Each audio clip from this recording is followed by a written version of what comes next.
Right, good morning. So we can start Omkar chanting.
Om Shanti Shanti Shanti.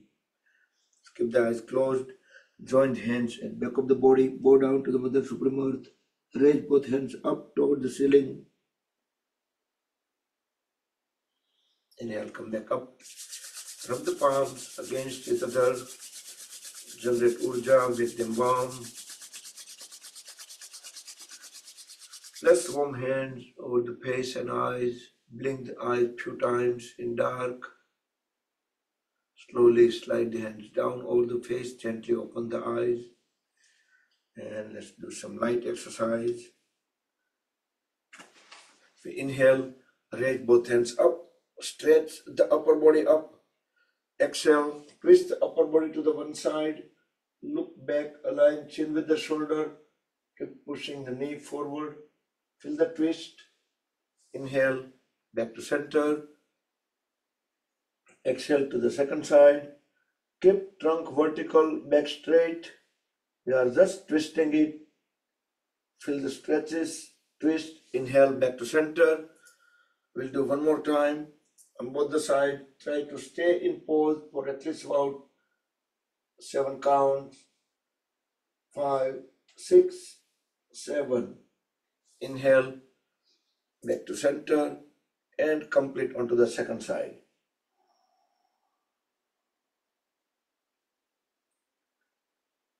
Inhale, come back, extend both hands, side, drop the right hand on the floor wherever it reaches. Inhale, left hand up, exhale, bend sideways towards right, keep looking up into the ceiling, make sure the knees stays down. Inhale, back to center, exhale to the second side.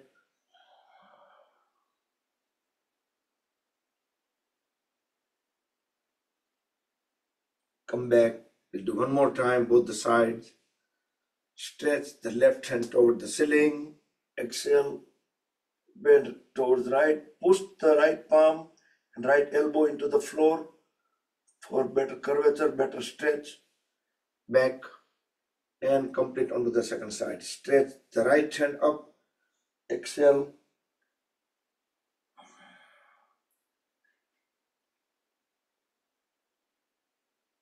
Come back. Okay, and let's stand up.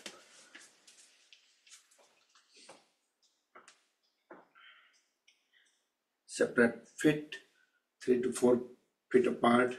We will do Tiryak Tadasana. Interlock the fingers, raise both hands up. As we exhale, bend sideways. Keep looking up. Inhale, back to center. Exhale to the second side.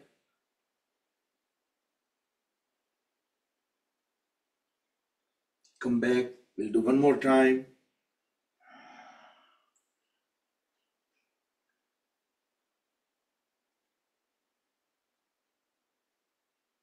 Come back and complete onto the second side.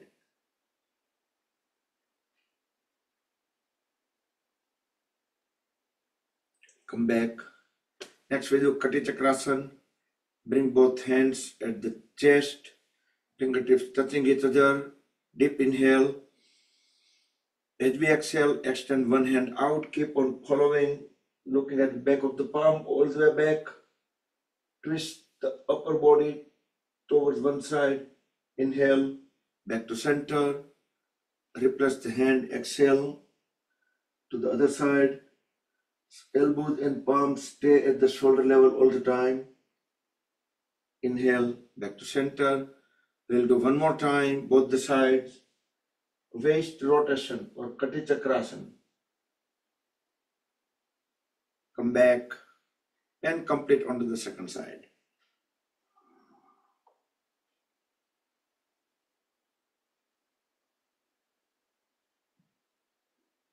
Come back and separate the feet at the farthest, the maximum. Extend both hands sideways. Turn the palms 90 degrees up. Inhale. As we exhale, turn the upper body towards one side and bend down. Try to push trunk as low as possible. Inhale. Come back up. Exhale toward the second side.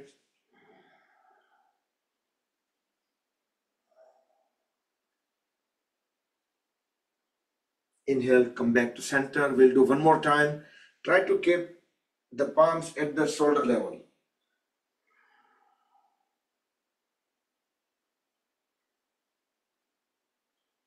Come back and complete onto the second side.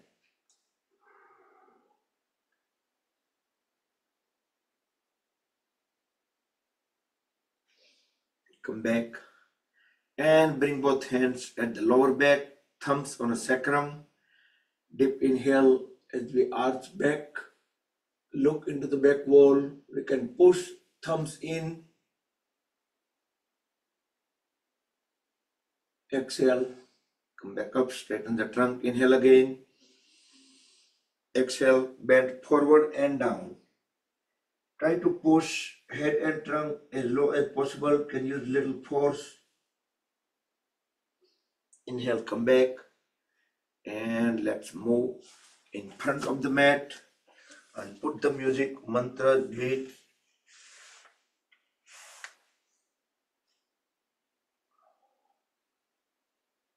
Roll the shoulders back and down, and let's begin.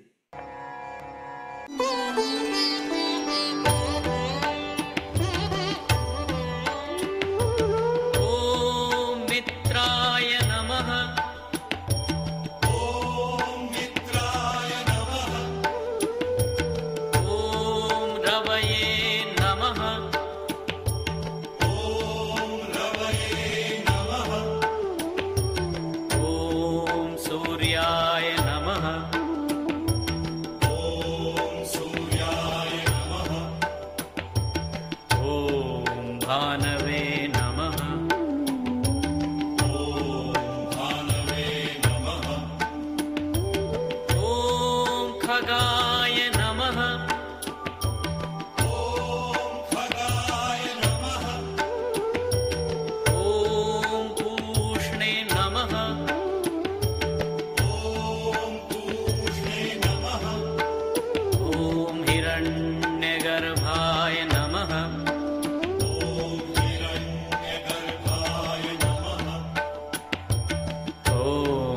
मरीचये नमः। ॐ आदित्याय नमः।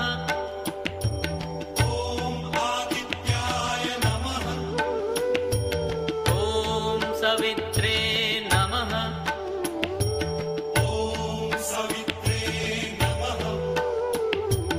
ॐ अर्काय नमः।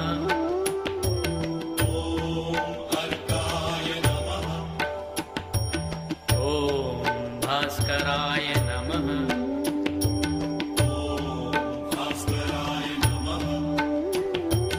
ॐ मित्राय नमः।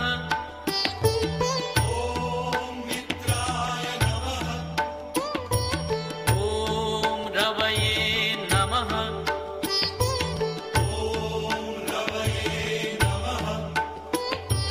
ॐ सूर्याय नमः।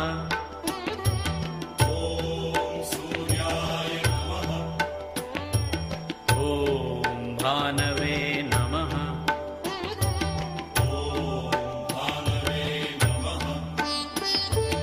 ॐ खगाय नमः।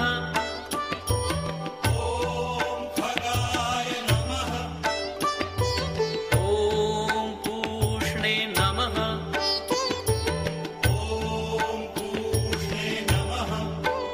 ॐ हिरण्यगर्भाय नमः।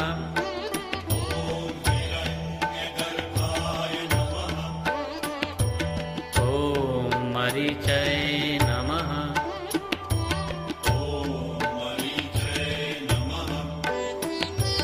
ॐ आदित्याय नमः।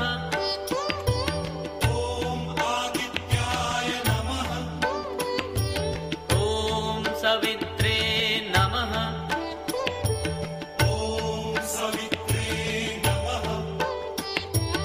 ॐ अर्काय नमः।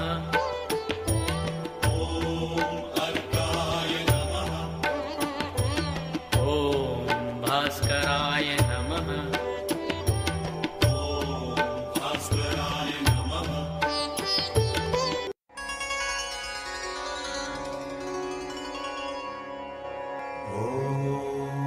मित्राय नमः। ॐ रवये नमः। ॐ सूर्याय नमः। ॐ भानवे नमः। ॐ खगाय नमः। ॐ पूष्णे नमः। ॐ हिरण्यगर्भाय नमः। ॐ मरीचये नमः। ॐ आदित्याय नमः। ॐ सवित्रे नमः। ॐ अर्काय नमः। ॐ भास्कराय नमः। ॐ श्री सवितृ सूर्यनारायणाय नमः। ॐ मित्राय नमः। ॐ रवये नमः। ॐ सूर्याय नमः। ॐ भानवे नमः। ॐ खगाय नमः। ॐ पूष्णे नमः। ॐ हिरण्यगर्भाय नमः। ॐ मरीचये नमः। ॐ आदित्याय नमः। ॐ सवित्रे नमः। ॐ अर्काय नमः। ॐ भास्कराय नमः। ॐ श्री सवितृ सूर्यनारायणाय नमः। ॐ मित्राय नमः। ॐ रवये नमः। ॐ सूर्याय नमः। ॐ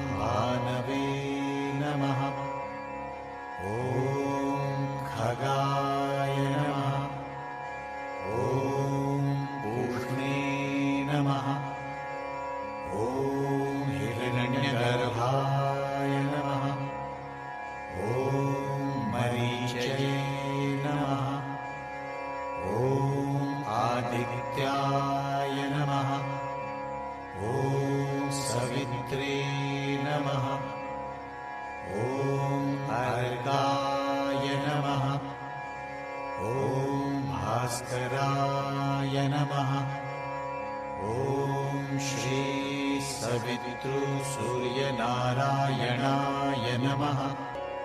ॐ मित्राय नमः। ॐ रवये नमः। ॐ सूर्याय नमः। ॐ भानवे नमः। ॐ खगाय नमः। ॐ पूष्णे नमः। ॐ हिरण्यगर्भाय नमः। ॐ मरीचये नमः।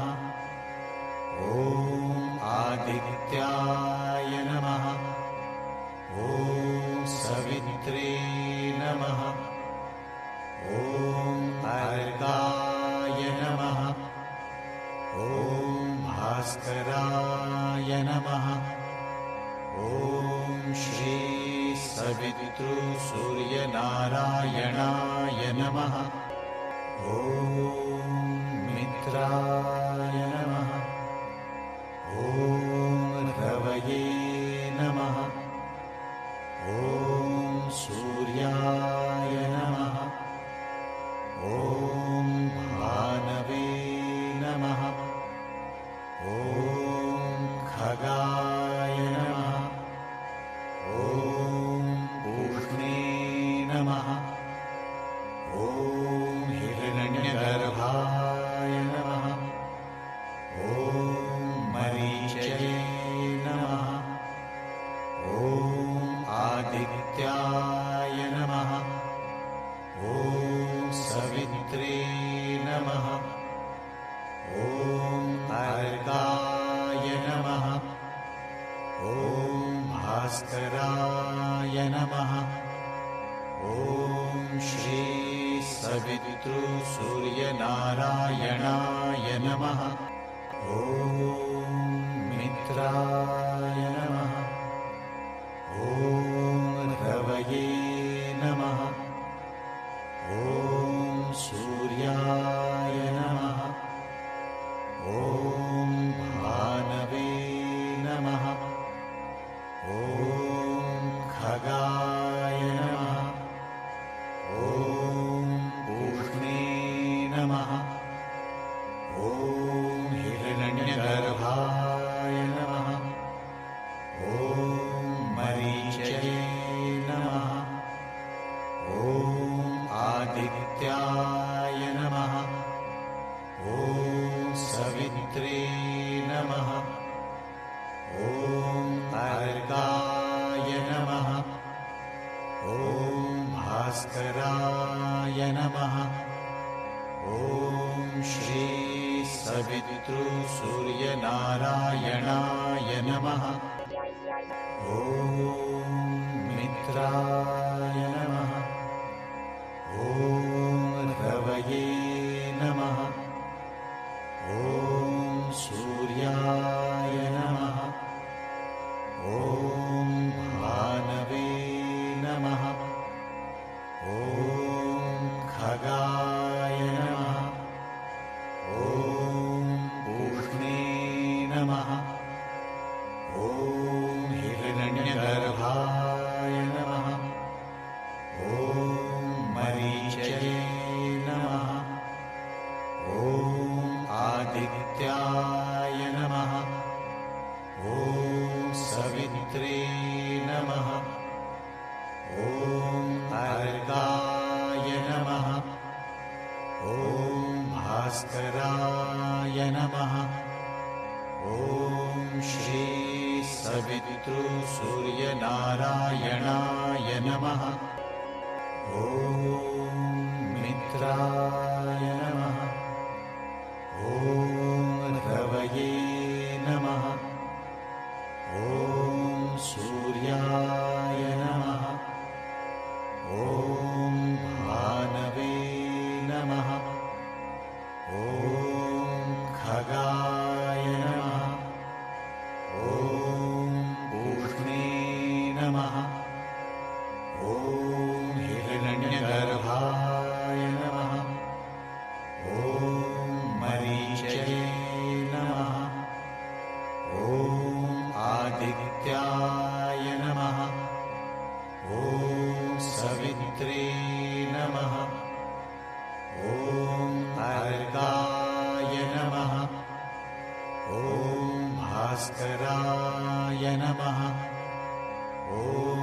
श्री सवितृसूर्यनारायणाय नमः। ॐ मित्राय नमः। ॐ रवये नमः। ॐ सूर्याय नमः। ॐ भानवे नमः। ॐ खगाय नमः। ॐ पूष्णे नमः। ॐ हिरण्यगर्भाय नमः। ॐ मरीचये नमः। ॐ आदित्याय नमः। ॐ सवित्रे नमः। ॐ अर्काय नमः। ॐ भास्कराय नमः। ॐ श्री सवितृसूर्यनारायणाय नमः। ॐ मित्राय नमः। ॐ रवये नमः। ॐ सूर्याय नमः। ॐ भानवे नमः। ॐ खगाय नमः। ॐ पूष्णे नमः। ॐ हिरण्यगर्भाय नमः। ॐ मरीचये नमः। ॐ आदित्याय नमः। ॐ सवित्रे नमः। ॐ अर्काय नमः। ॐ भास्कराय नमः। ॐ श्री सवितृसूर्यनारायणाय नमः।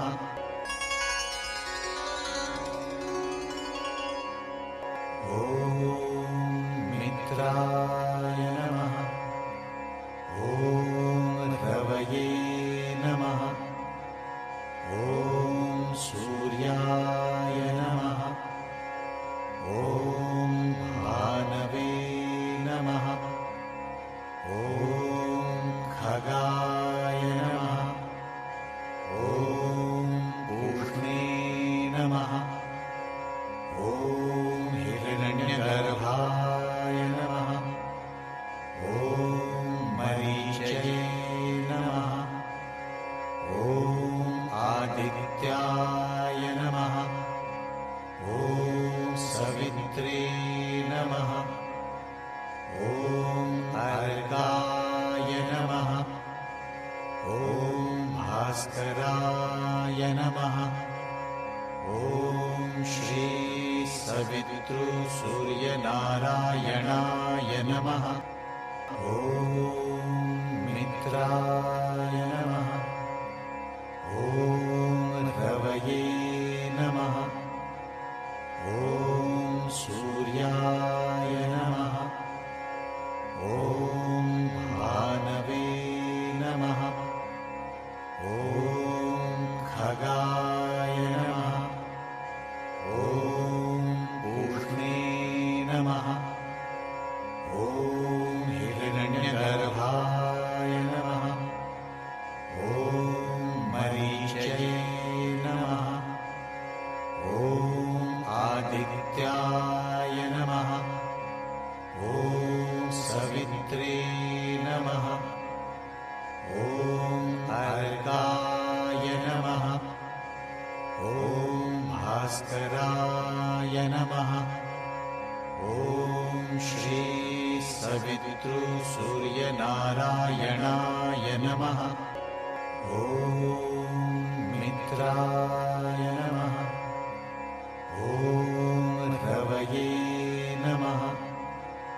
ॐ सूर्याय नमः। ॐ भानवे नमः। ॐ खगाय नमः। ॐ पूष्णे नमः। ॐ हिरण्यगर्भाय नमः।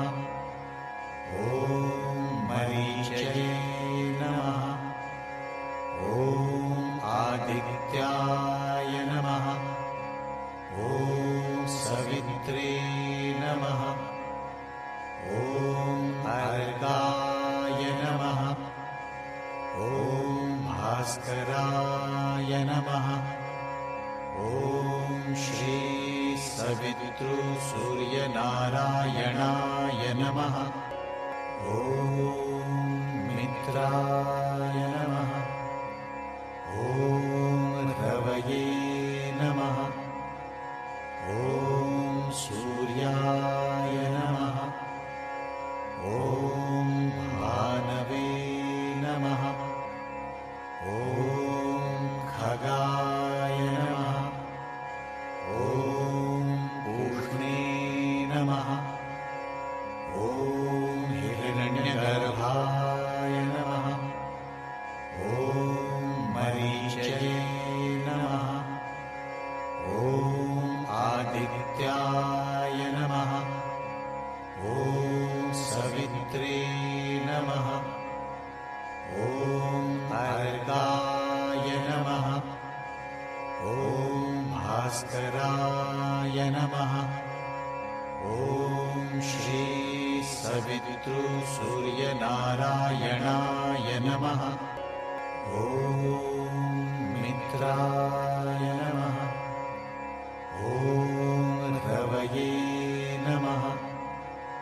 ॐ सूर्याय नमः। ॐ भानवे नमः। ॐ खगाय नमः।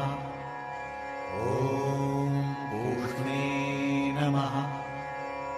ॐ हिरण्यगर्भाय नमः। ॐ मरीचये नमः। ॐ आदित्याय नमः। ॐ सवित्रे नमः। ॐ अर्गाय नमः। ॐ भास्कराय नमः। ॐ श्री सवितृसूर्यनारायणाय नमः। ॐ मित्राय नमः। ॐ रवये नमः। ॐ सूर्याय नमः। ॐ भानवे नमः। ॐ खगाय नमः। ॐ पूष्णे नमः। ॐ हिरण्यगर्भाय नमः। ॐ मरीचये नमः। ॐ आदित्याय नमः। ॐ सवित्रे नमः। ॐ अर्गाय नमः। ॐ भास्कराय नमः। ॐ श्री सवितृसूर्यनारायणाय नमः। ॐ मित्राय नमः। ॐ रवये नमः। ॐ सूर्याय नमः। ॐ भानवे नमः। ॐ खगाय नमः। ॐ पूष्णे नमः। ॐ हिरण्यगर्भाय नमः। ॐ मरीचये नमः। ॐ आदित्याय नमः। ॐ सवित्रे नमः। ॐ अर्गाय नमः। ॐ भास्कराय नमः। ॐ श्री सवितृसूर्यनारायणाय नमः। ॐ मित्राय नमः। ॐ रवये नमः। ॐ सूर्याय नमः। ॐ भानवे नमः। ॐ खगाय नमः। ॐ पूष्णे नमः। ॐ हिरण्यगर्भाय नमः। ॐ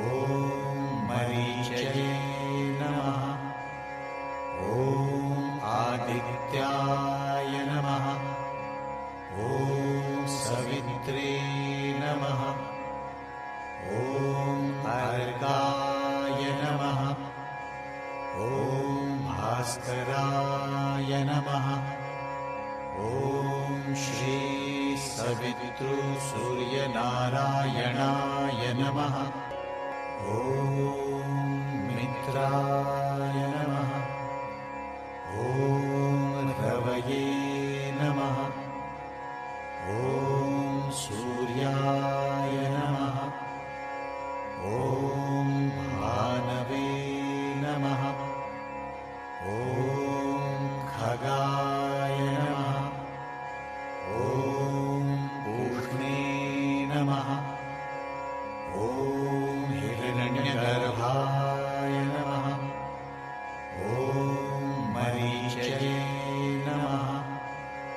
ॐ आदित्याय नमः। ॐ सवित्रे नमः। ॐ अर्काय नमः। ॐ भास्कराय नमः। ॐ श्री सवितृसूर्यनारायणाय नमः। ॐ मित्राय नमः। ॐ रवये नमः।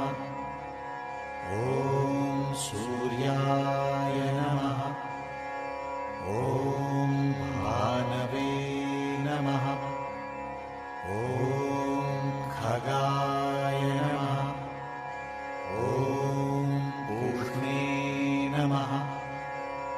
ॐ हिरण्यगर्भाय नमः। ॐ मरीचये नमः।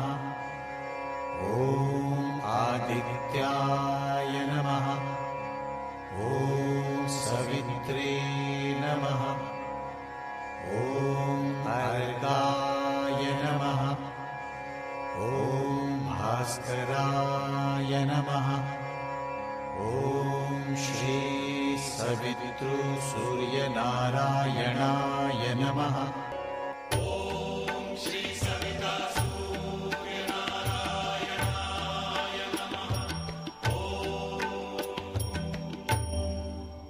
Good morning, this is Shri Krishna. Hari Om, Hari Om. Let's shake up the feet, thighs, hands, legs, the whole body to generate more activities within the body, more heart rate, more blood circulation, more breathing rate. And lay down in Shavasana. Complete relax, full rest. Close the eyes, deep inhale, deep exhale a few times. Then let the breath become completely normal, natural. Feel the body weight, see how it transfers to the floor. Scan the body internally to see how we feel within. Moving the awareness precisely from body part by body part, starting from head, going down to the toes, and then return back to the head, making the round trip. At each body part during the scanning, try to acknowledge, recognize any kind of vibrations, blood circulations, relaxation, sensations, heartbeat, pulse, everything for 3 full minutes, and timer starts now.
Last 10 seconds to bring the awareness back to the head if you haven't yet already.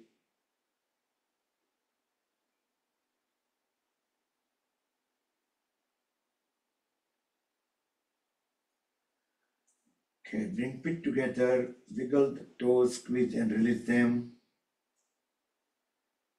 Turn them onto side by side. Also turn the head on both the sides.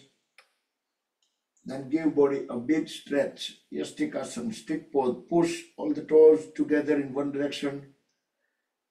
Hands into opposite direction. Feel the full stretch, stretch, stretch, stretch, stretch. And relax. Bring both hands sideways, palms facing down. Hold at the knees, so heels will be at the hips. Deep inhale, deep exhale. Drop the folded knees together on the floor towards left. Turn the head towards right. Push the palms into the floor and feel the twist. Inhale, back to center. Exhale to the second side. Knees on the floor towards right, head towards left. Do everything with closed eyes. Do not open the eyes until end of the session. Bring the body back to center. We'll do one more time. Exhale, knees towards left, head towards right. Inhale, back to center. Finally, drop the knees towards right, head towards left for a few seconds, and bring the entire body towards right. Stay on right for 2 more breaths in and out.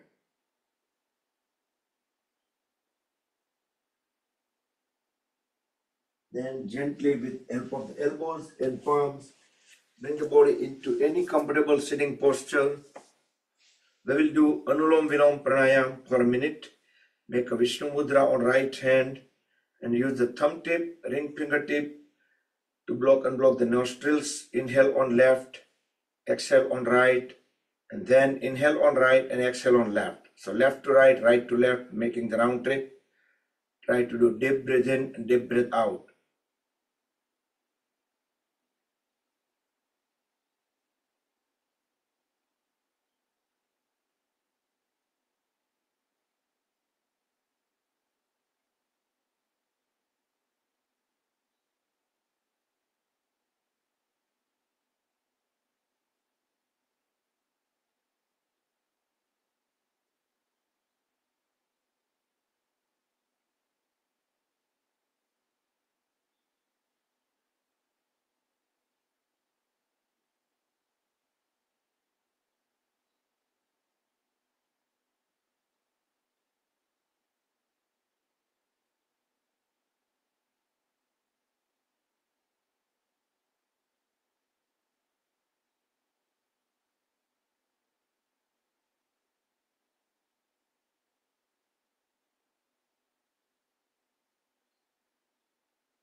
Complete the round and we breathe out on left. After that, bring both hands into Dhyan Mudra. Keep the back straight, relax shoulders. Deep inhale and we will chant one long Omkar. Feel the vibrations.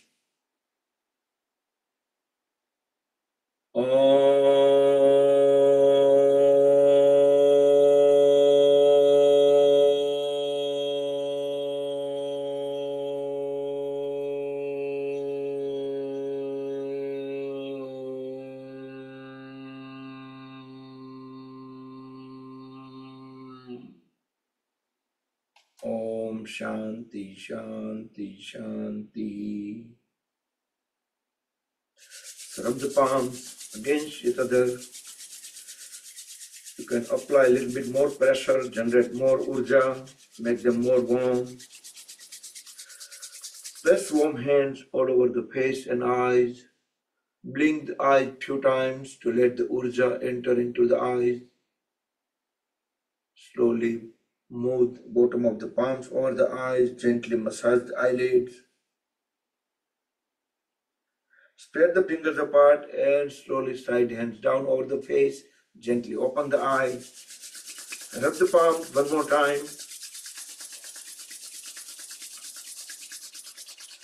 Place them on top of the head, back of the head, neck, throat, shoulders, arms, trunk, legs, back, and any problem part of the body. Spread out the energy within.